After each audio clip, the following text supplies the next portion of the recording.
Hello and welcome to lecture number 9 of CS 527. So in this week we are discussing chapter 10 of this the textbook, and the chapter 10 is about system level input output. So in the first two lectures we have understood how to open a file using the original system calls, and then we have also studied a package which is called Rio, a robust input output package designed by the authors of this book.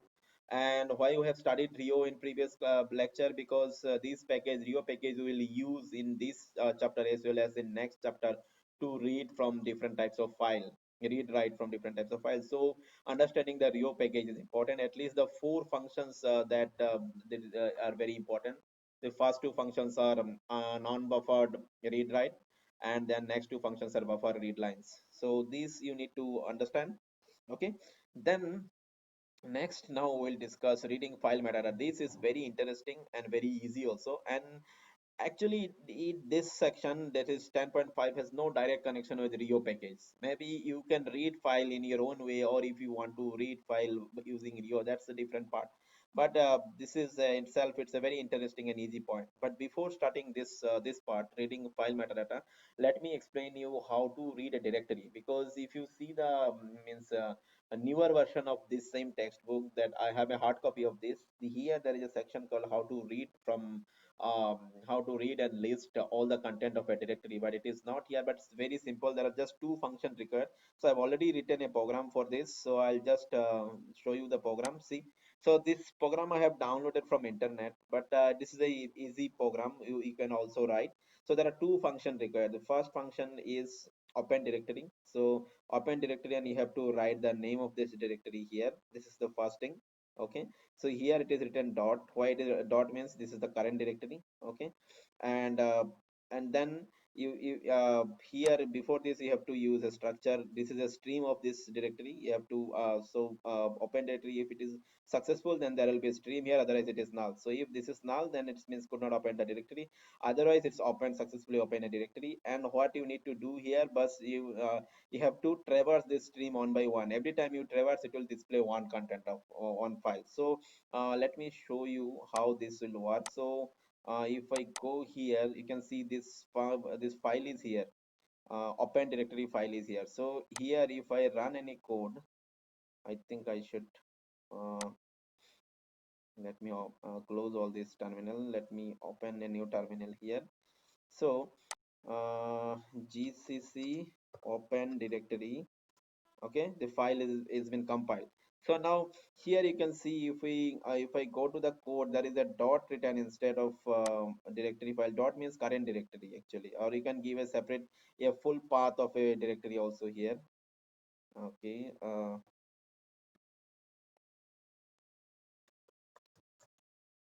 okay, so now if I run this code here, a dot out, see what it is doing. It is printing all the files available in this directory.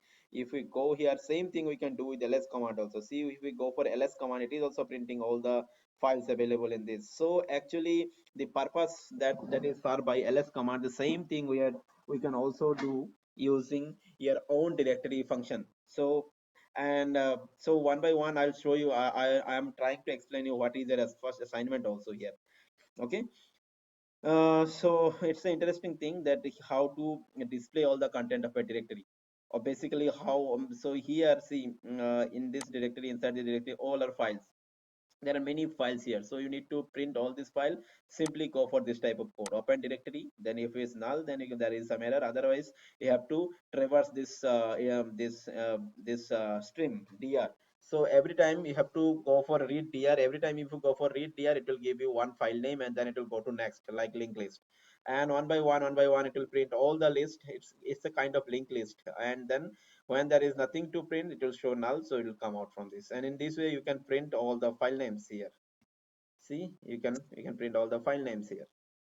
So I hope this part is clear. I will not discuss anything more about this, and this section is not available in the PDF version or the old version. So but this reading a directory file is very important. So either you can understand, you take a screenshot of this code, or it's very easy, right? Only two functions are there. So even if I don't share this code, I think it will be easy for you to understand that how to read a directory and list all the files from a directory one by one like this. Okay, now let's move on to 10.5, reading file metadata. What is called file metadata? So any if I open any file in Ubuntu, if I go here and if I right click and go for properties, you will see a lot of information here, right? If I expand it, see at least this parent folder, accessed, modified, okay, then size, type, name, different types of permissions. Okay, permissions, I've already explained you that what is the bit vector of a permission, user group, other user group, and other, and read, write, execute for each. All these things I've already explained you, right? See, the same thing is written here: own mean user, then group, then others, permissions, open node. So there are different kind of information you will find in the properties, right? From where these things are coming, how, where they stored, all these things are important. You can also collect them instead of right clicking here and going for the properties here. You can also write a C program to display all this property to you. So where these informations are stored, that is called reading metadata. These are actually metadata. So actually all these metadatas are stored inside, and you can read them whenever you want, and you can store it at this type of structure. Okay, how you can go for this using this function. If you go for stat function, and then if you supply a file name here, then what it will do, it will go to that file, collect all the metadata, and store in this structure variable, structure stat buffer. So what is the structure stat? Structure stat is this is the format of this structure. This is the format of this structure. So see, there are different properties here: device name, then in node, then mode. Mode is very important. Mode means it's a file, or it's a folder, or it's a socket file. All these things will be available through this mode. Then number of hard links, then UID, GID, group ID. Then this will give you size. Okay, and then you can see here access time, modified time, last change time. So there are a lot of information you can store instead. So how to populate this structure? Let me show you one quick example. I think I hope I have written this code already. If I have not written this code already, then I need to write a code. File stat. Okay, I have not written the code. I've just used the structure skeleton here. So all these functions are available in this folder, system.stat.h. You can go here and can check this structure, and these functions are available in this header file. So you need to use this header file also here. So I'm using it here, and so now what I will do here, I'll try to write a program to open a particular to use a particular file here. Okay, so what I'll do, first of all, I need a structure stat my underscore stat stat. That is a variable structure stat. Which type of this structure is, see, if we go here, this is the structure. This is the structure, and I have declared a variable of this type here. Okay, now what I will do, I'll go for this stat and then file name. So I go for my file.txt. I think we have a file with this name here. See, my file. So I think it should be capital, my file.txt. Maybe we can verify also here. See, in the same folder we have a file. No, everything is small. My file.txt. There is a file in this name. So I'll write my file.txt. Okay, and then I pass this variable my stat as a call by reference. You know why we pass call by reference, right? So the moment we write this function, what this function will do, it will go to this file, collect the metadata, and populate in this structure, and then from this structure we can access it. And now what this function returns, as I said, every time you have to check that what this function returns. If you go and check, this function returns 0 if everything okay, otherwise -1. So if we can write a if condition here, we can say if then stat, and then less than 0, then it means that is the error, right? It will return -1. So you can say printf printf error error, and then maybe exit 0. We need to use one header file here, unist.h. Okay, otherwise we'll be here. So what is here now, if I go for this variable my stat, then this my stat had many information after this line stat. Which are the information? These informations are stored here. All these informations are now already populated in this variable.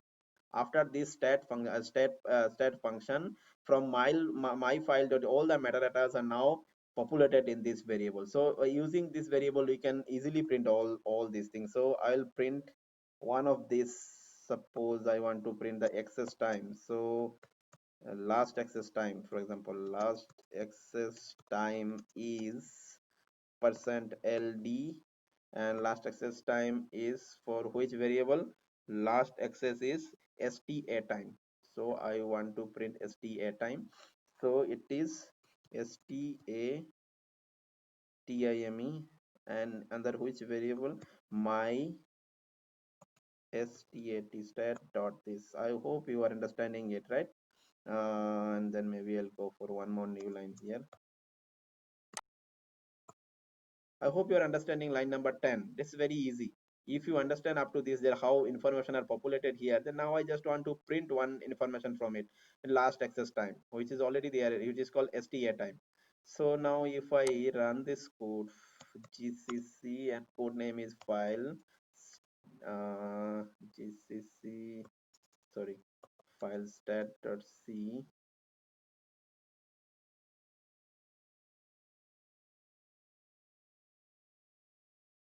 Okay, so the program is compiled. So if I run this program, see it is printing last access time. Last access time is printing in milliseconds. If you want to print it in according to your format, you can use it. I'll not explain it to you. But yes, it is printing the last access time in milliseconds. Okay, so that milliseconds you can easily convert it to year, date, access, everything from this.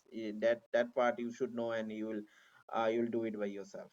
So now in same way, if we want to print other informations like spatial info like mode and size, let me print the size also. It is st size. So if I mm, go for printing size, file size is file size is st size, right? So it will be percent %d, I think. Let's go for ld also. I think it's not a problem. st underscore size, that is size. And if I compile it, run it, then size is 158. Maybe we can verify it from here also. If I go for properties and let us see it is showing 158 bytes. So as I said, these properties you can also access directly from a program, and that I am showing from here, all these properties. So any properties here, so you can see if I go here and if I say last access time, you can also see from here access time is written in Sunday 06, and all these things are written, right? Why it is not moving, I'm not sure. So all these things are written here Sunday 06, but instead of this here it is coming in this format, but actually this format can be converted to this format also. It's not a big issue. This is just you need to understand how to write a program for this. Okay, so file stat, I think it is clear. So now two important parameters, or you can say member of this structure, are st mode and size. Size I have already explained. Now st mode is very important. If you go here, they have also mentioned that st mode and size are very important. So in mode there are many things, many information stored. First in mode, if we go for this function is reg, or here if you write this mode, then if it is yes, then it's a regular file. Otherwise it's a directory file, or it's a network socket. You can find it out. So from this mode, you can see there is a function they have written. So the same thing they have written, they use a structure, and then they use for stat, and they are going for a file name, but instead of writing the hard coded file name, they are taking it from a command line parameter. Okay, they are passing a stat variable, and then with that variable they are checking is there. So we can also do the same thing with our file also. Let me do this as is rec, right? So let me write it here. If I go for if I go for s is reg, and then my stat is my stat dot st mode. Okay, so if this is yes, it means it's a regular file, it's not a directory. So printf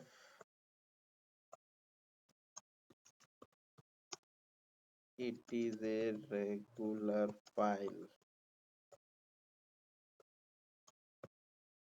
So let me compile this code again for you. Okay, let me run it. See, it is printing it is a regular file, because yes, my file.txt is a regular file. So if you are going for a directory, then also it will print that yes, no, it's not a file, it's a directory. It will automatically show you all these things. Okay, so it will be easy for you to read the properties of either a file or directory, everything. Okay, so what I was saying that the mode is very important, because from this mode, either you can also check that whether the file is a regular file, it's a directory, or it's a socket file, that you can find it out. Also the permission information that we have studied in the lecture 1 of this series, lecture 1 of this system level input output.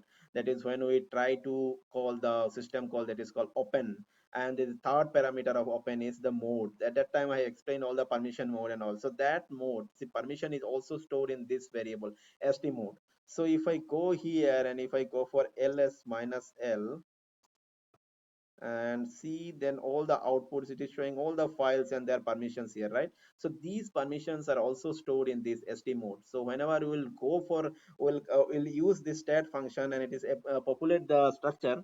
So the structure member st mode also store this information. So if you want to collect this information, you can just go and collect it from st mode. So I'll not go in detail, but I'll show you one program. See, in this program also they are trying to find out that whether the this or that this particular file has this permission is available in or not. Means the read permission of user is there or not. You can check. They are saying yes. So how you have to extract all these permissions from this st mode, that I am not discussing, but you have to find it out, because your assignment will be based on this, that you have to read this file information and all this thing, this permission and all, you have to extract yourself from this st mode. Okay, I hope you can do it here. So because I have written a code for you, and the same similarly you have to write some other code also. So what I have discussed till now today is how to open a directory, and then I have discussed how to print the stat, metadata of a particular file. So now can you combine these two things? Combining means this is also again a part of your assignment. So here if we go for ls minus l, what it is doing, it is printing all this information of file. First of all, it is printing the file names, and with file names, if I simply go for ls, it is only showing the file names. The same thing I can also do if I compile this one, open directory, and if I go for a dot out, a dot out, then it is also printing the same thing. It is also printing the file names. Then in this sense, a dot out, my program and ls program are doing the same thing. But if I go for ls minus l, it is printing each file and some of this metadata also. Means permission it is printing, then user node it is printing, then size it is printing, then last modified time it is printing. It is printing some information. If I go for ls, can you do the same thing? Can you modify your code? Can you modify this open directory code so that it can print everything? Right now, how what it is doing, this open directory is right now it is printing only the file names. Now instead of file names, can you print other informations also? That you have to find out. Means you here you need to combine open directory and file stat both, because here one by one, if you see line number 11, one by one, here you are getting each file. So for each file, if you go for this particular function, if you call this stat function and extract all this information, then by parsing those information you can print all these things, right? I hope you are understanding what I am saying, that here you are getting all the file names one by one. So for each file, if you apply this stat function and populate this structure, then you will get all the metadata. Only thing you have now, you have all the metadata for each of a particular file here at line number, after line number 11, maybe here, maybe here. Now you have the metadata. What you need to do, just you need to extract it and store it in a particular format like this, so that it will print in this way. Because normally this st mode store all the information, but in a bit vector. There everything is stored in a bit vector. If you want to convert that bit vector in terms of this read write, then you need to perform some write some logic, right? Then as I said that the last access time is stored in millisecond. If you want to print it in a particular human readable for date format, then you need to write some logic that you have to perform, but information is there. Okay, so your in the first assignment will be also this. Your first assignment is you have to simulate, or you have to write your own ls function without using any help from Unix.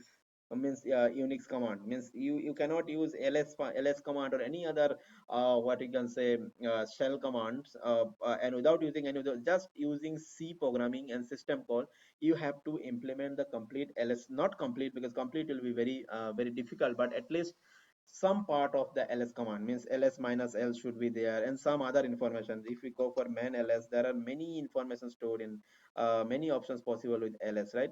So all are not required, but at least you need to print some, you need to reproduce some of them with their function. Okay, the next topic is sharing files. So from this lecture 7, what we are discussing, that if we open a file, that kernel is maintaining all the internal data structure, and only a file descriptor is returned to the user program, right?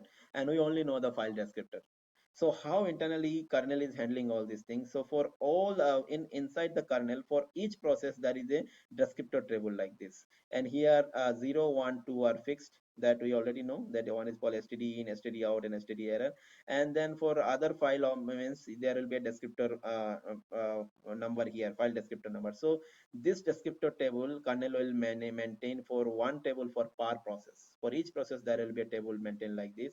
And here there will be a this open file table. Open file table is for shared by all processor, means every time if you go for f open to a particular file, then a file in there will be entry created in this table. So this is entry number 1, this is entry number 2 in this table. So in entry number 1, what are the information it is stored? Current file position. Current file position means if you just open a file, then current file position will be 0. Means if you read now, it will read from the beginning. Suppose you have already read 20 bytes from this file, then file position will show 21. Means next time when you go for read, then it will start reading from 21. Okay, so file position is also very important. And then this is reference count, means how many process is currently accessing this, or how many processes currently shared or shared this file. Okay, so don't there is one important point that I will discuss here, that don't you think that every time if there is a file called myfile.txt, so if multiple time if you go for open command, then every time there will be only one entries here. So these entry is there will be one entry per open command. So if you go for this type, there is an example given, I think here, if I remember. Yeah, see, there is same file, but they are opening it twice. Open this and open this. There are two files. So first time when you open it, the fd is 1, means function, the descriptor will be fd1, and the second time when opening it, descriptor is fd2. So this table that I am showing here, this table are created once, and one entry will be there, that is file a is there for one open command. If you go for another open command, then another entry will be created like this, another entry will be created here. And each entry means whenever you open a file, this entry will be, there are two important entries are file position and this current this information. So initially there will be only one, this means only one means file, the what you can say processor or process or whatever file descriptor will be assigned with this. When it will become two, that I will discuss. And all these entries are also pointing to another part here called v node, where some other information are stored like file access, file type, file size, or you can say file metadata will be available here in this node. So I'm explaining it in short. So details are written in this book, but it's very easy, so I'm not explaining it in detail. So this is the structure actually. Descriptor table, one table per process. Okay, this then the file table is shared by all the process, and one entry will be there for each open command here, and v node will be shared by all the process again. So it will point this, and it will store the other metadata information about the file. So here you can see there is uh, this particular thing is, and this, what is the difference between these two novel kids? Suppose this you are running a program, and in this you are running a program, so there is a process running, and that process has opened two files. So there is first file, it is open, so file a, and fd is stored here. The second file, it is open and fd is stored here, and this is the case now. And at this point, if it is go for fork, then what will happen, that I'll discuss now. So if you remember, when I have studied fork, there was one point written in fork that it shares the file descriptors, or so, but that part I have missed, I have not explained. So what will happen here, if you try to use a fork at this moment, what will happen, this part will remain same, this part will remain same, because this is shared by all the process. What will happen, this part will be copied, because fork, what fork will do, it copy the complete content of the parent process and to create a child process. But since these part are shared by all the process, it will not do anything here. If you perform fork, only this table will be duplicated here, and both table will now point here. Okay, so instead of this particular diagram, it will give you this diagram. Okay, previously there was only this point, this is only one process, parent process, and it was pointing this to. Now there are two process, and first process is same, and the second process, only this table will be duplicated, and it will also point to the same thing. This is very very important. Why? Because I'll show you just an example why this is very very important. Let me show you a code. This is the code. Try to understand this code. Then if you understand this previous concept, you will understand the actual idea that what they are saying here.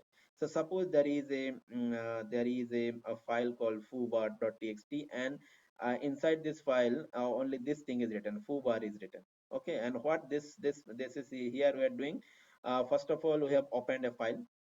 Yes, using open, ignore this capital O, this is just a adapter function, right? You can also go for small o, open, right? And you can also go for this capital O, open, and but in that case you have to include this because it's a adapter function. Okay, so we are opening it in read-only mode, right?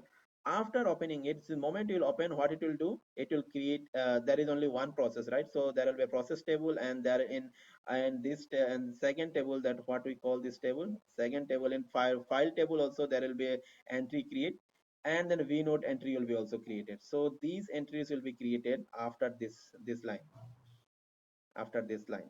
Okay, and now at this moment, if I go for a fork, then what will happen, let me write it like this here. Before fork, you have a fd table.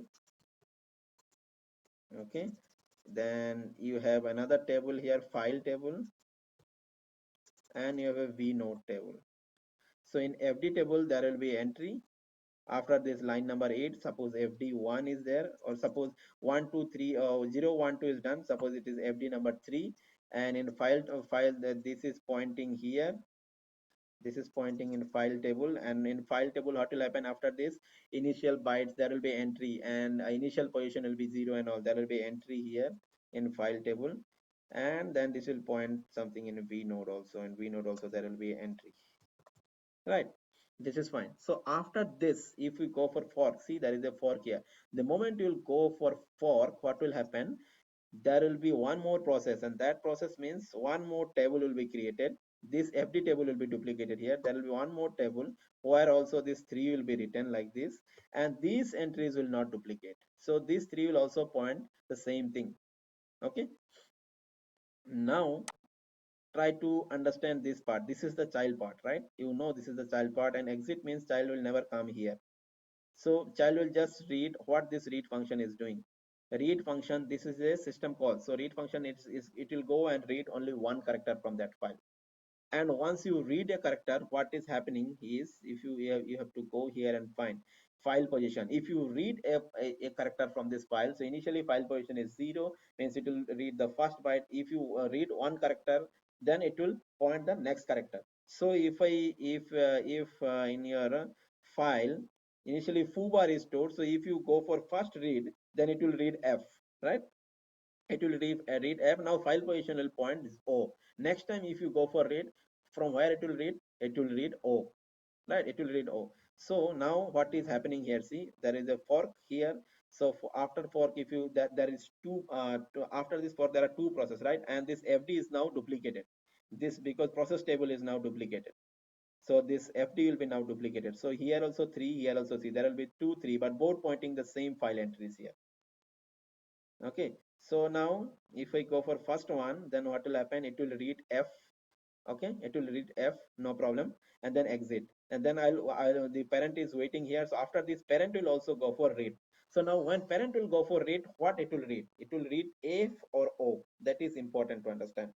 So if you understand our this diagram, previous diagram, then only process table is duplicating, but the file entry table is same. Means what?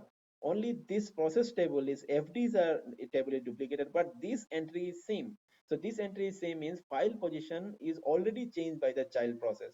So the first initially it was in the beginning, and so it's already read f. Now file position is already in second character. So when here the process, the parent process will try to read the character, it will read actually o.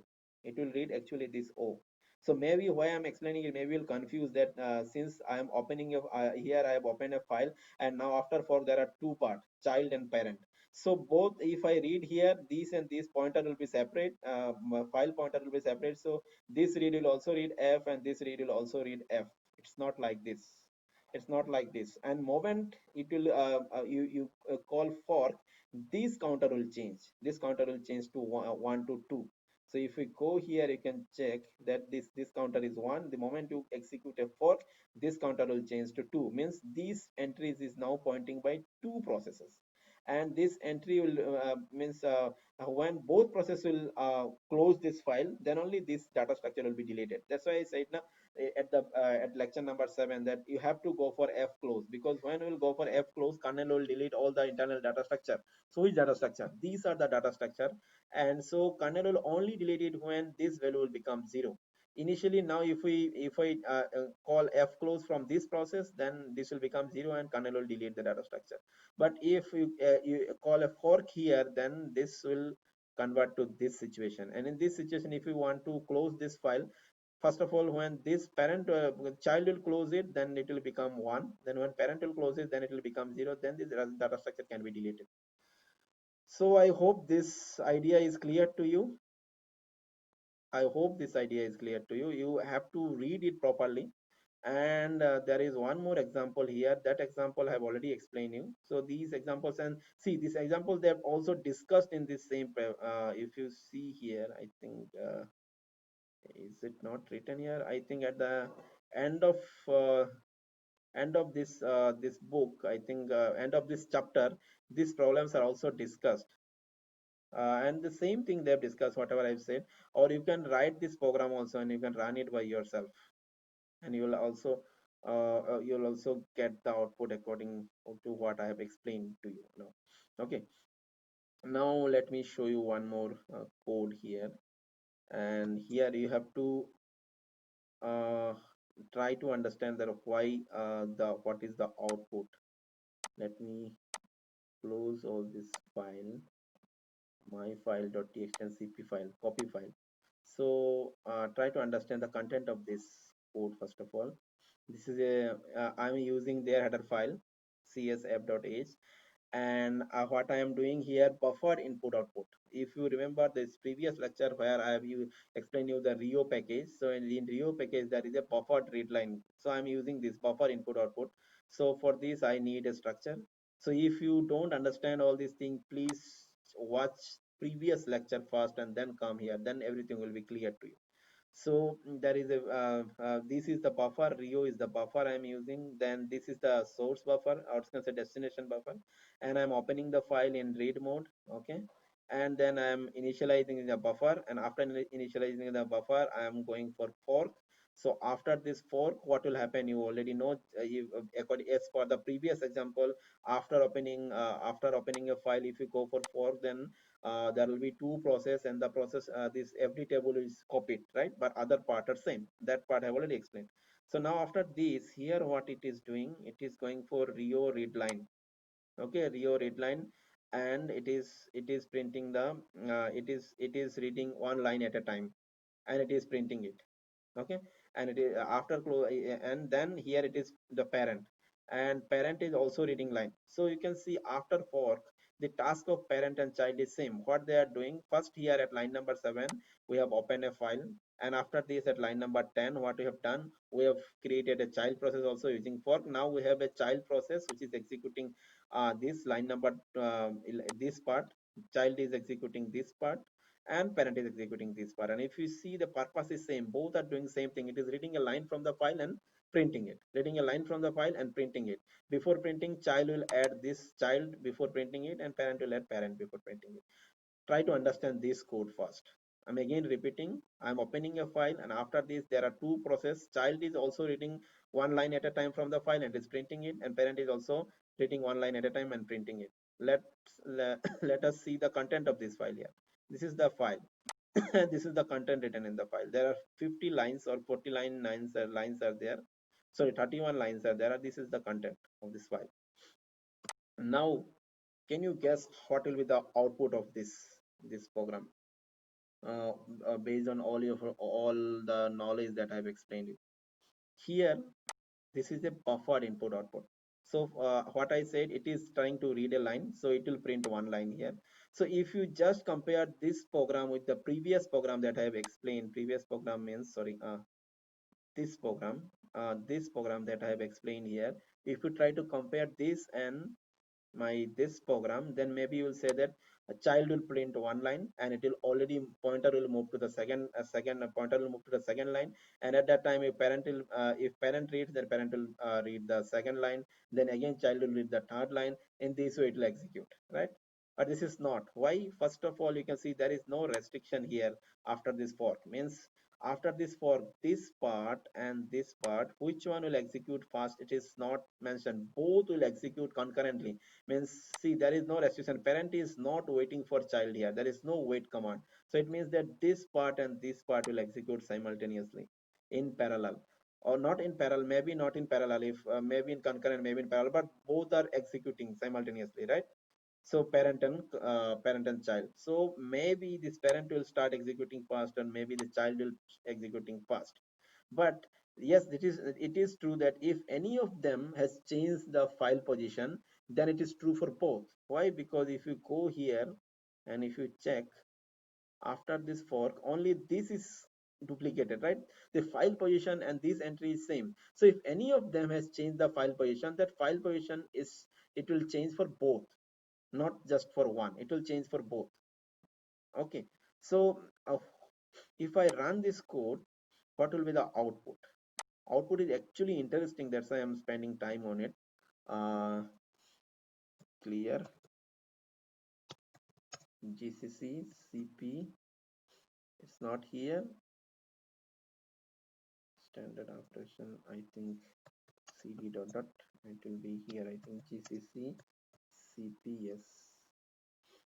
Okay, so to compile this file, now we need a special command, because we are using this also, we are using csap and csap, so we need csap.c also, both. Now it will compile. Okay, so now if I go for a.out, see, that's why I said interesting. If you go here, you'll see that only parent is printing, child is not printing anything. See, only parent is printing, child is not printing anything. Why it is like this? But if you write a print statement here, that will print by child. Printf. If I go for here a statement like hello, okay, new line, that will be printed. Let me compile it again. See, hello is printing, but except hello child is not printing anything. Why it is so? It means that this while loop is never getting success. Means every time it's whenever this while loop is going here and try to read something, it is not getting any data, right? It is not getting any data from the file. Why so? Actually not zero, right? It is saying not zero. So when this function rio readline will return zero when it had encounter end of file. So what is happening, the first time when child is going to read something from a file, it is encountering end of file. How it is happening? Because you are reading line by line. If parent reads one line, there are many lines. If I show you my file.txt here, my file.txt, there are 30 plus lines are there, 31 lines are there. So what is the problem if child parents start fast? Okay, fine. As I said, after for this part and this part, you cannot say the which part will start fast. Here parent is starting fast. So if parents start fast, no problem, it will read one line. So after this, when this line will start executing, then when it is going to the file, it should read the second line, right? Because according to this file position of this diagram, file position should point to the second line. So what is the problem? Why after reading one line or by this parent, here when this child is going to the file, it is getting end of file? What is happening? So maybe you can pause the video here if you want to think in this concept by yourself, but I will explain it now. The concept here is on this function, a line buffer, real read line buffer. If you remember this real read line buffer function that I have discussed in previous lecture, this is lecture number 8. It's a buffer input output. Means maybe you want to read a line, it is your problem, you are reading a line, but internally there is a buffer. And what this buffer will do, this buffer will go to the file, read a chunk of data and store it in buffer, and from that buffer you are reading one line at a time, right? That you are doing, you are reading one line at a time from the buffer, not from the file. So and what is the buffer size? If you go to this code, previous code, buffer size is very huge.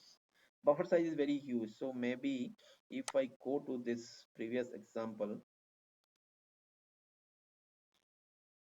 uh, buffer size, see, buffer size is a very huge thing, so it's a very huge. So what is happening here is, after this fork, actually parent process start executing fast, and first time when this function will call, it will go to the buffer and it will find that buffer is empty. If you remember my previous lecture, it will find buffer is empty. The moment it will find buffer is empty, it will try to fill the buffer. So when it fill the buffer means it will go and read a chunk of data. What is the size of that chunk? Size of that chunk should be 8192 byte. So 8192 byte is big enough to capture everything stored here in this file up to line number 31. So it will read everything, and file position will be after line number 31, that is end of file position. And that file position will be stored in this table. Sorry, I have to go back. It is stored in this file position now. It is stored in this file position. And now here parent will in the buffer of parent, entire data is there, all the 31 lines. And now when parent will call this function again and again, one line at a time, so it will read one line at a time from that buffer, but entire content in that buffer. So after maybe whenever this child is going to read it, what is happening here, when child will go and start reading it, child will find that immediately it will find end of file, because entire thing is already written in the buffer of parent. So one thing what we can do is, maybe what I'll do here to just to show you that how this program we can change file ending csf. If we go to this is not my code. See, csf.c is written by the author of that book. So here they have used this, I think csf.c, or maybe in csf.h it will be there. See, buffer size is written here. So if I change this buffer size to 20, now what will happen? Now we'll show some interesting result. Compile it again and now run it. Now we can see parent child दोनों एक साथ read कर रहे हैं, right? Means parent is also reading, child is also reading, parent is also reading, child is also reading. Why? If I reduce the buffer size, why it is reading by both? I'll not explain this part. This is up to you. Think about it, that if I reduce the buffer size, why both child and parent are printing it here. And this particular file, if you I think you can write this program by yourself also. I'm not sharing it because you need to spend some time on how to write a program. So I'm just showing you the screen. I'm scrolling it again. So you write this program by yourself. You write this program, you use a file name like this, okay. And if you are, since this function is using the rio file, rio package, so be sure that these two files are also available in the same folder.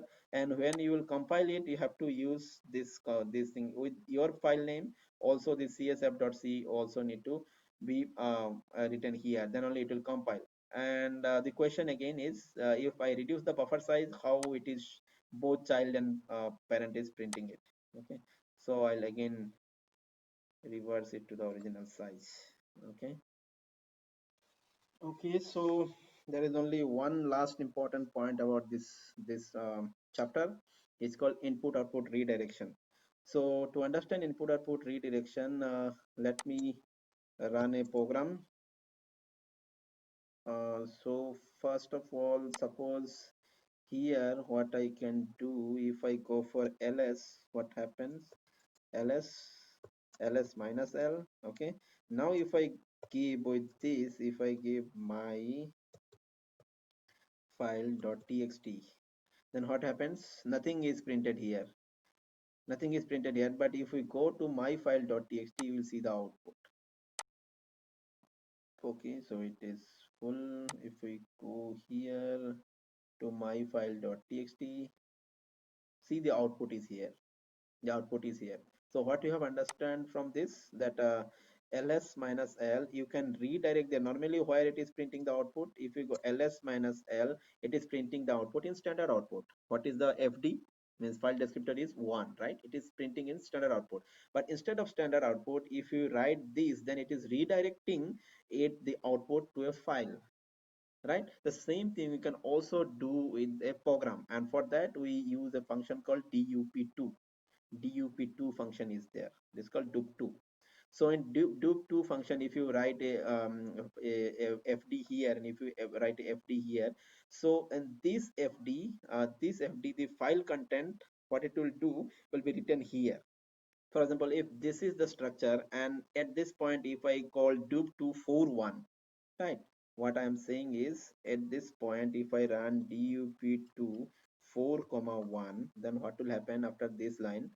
4 comma 1, then what will happen? Then this content of file will be deleted, and now 1 will also point to this. Means this content will be copied here, or you can say the content of this will be copied, completely copied here. This content will be copied, and this original file here will be closed. So at this moment, what the fd1 is pointing this file, right?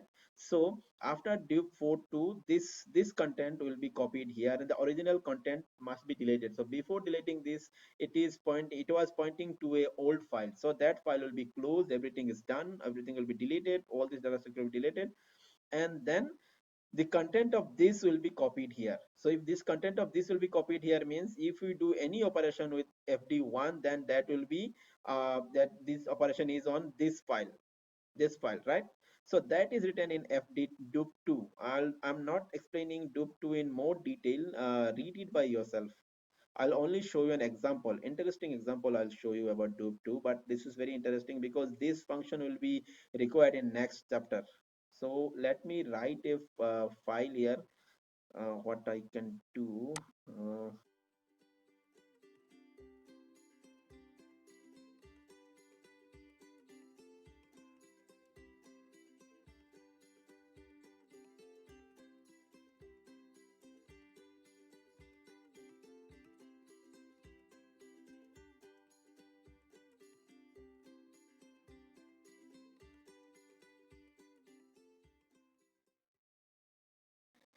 okay, let me compile this code first of all.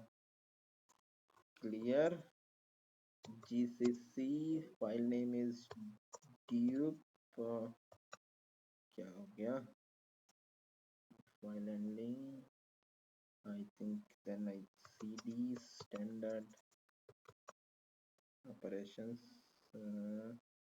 I think then GCC du deep test. Okay. Include uni std uni std. Okay, the program is done, it's compiled. So can you guess the output? I think it is very easy to guess the output, because up to this line, whatever we are doing, it has no relation with line number 12 and 13. The simple output of this program is straightforward. It will print line number 12 and line number 13.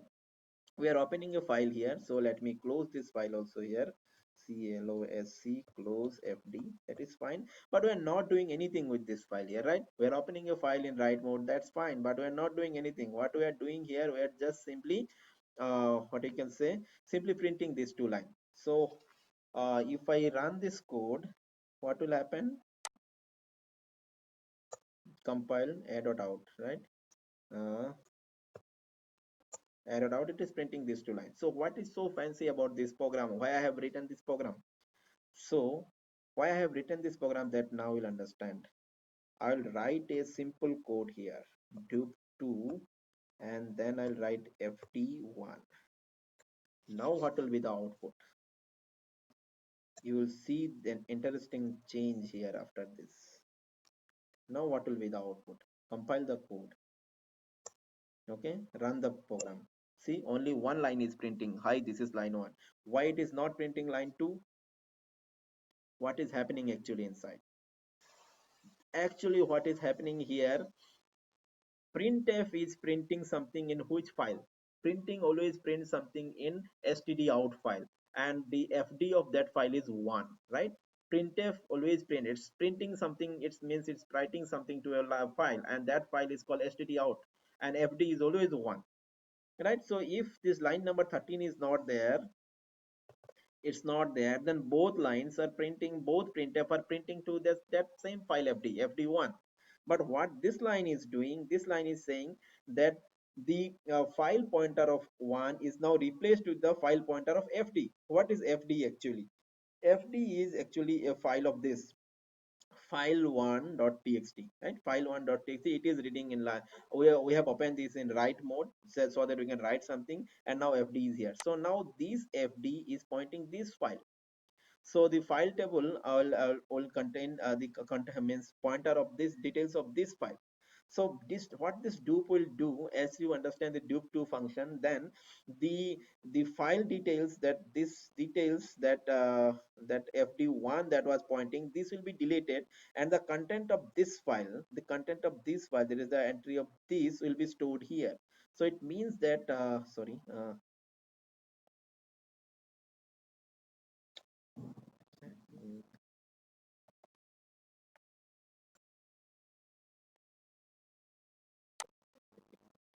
so what is happening here, that dupe to fd1, the meaning of this line is, after this line, the kind of the fd1, that the file descriptor 1 will now point this file, now point this file. So this it means that after this line, whatever you will write to 1 fd1 is actually writing to this file, not in standard input output, because one is now redirected to this.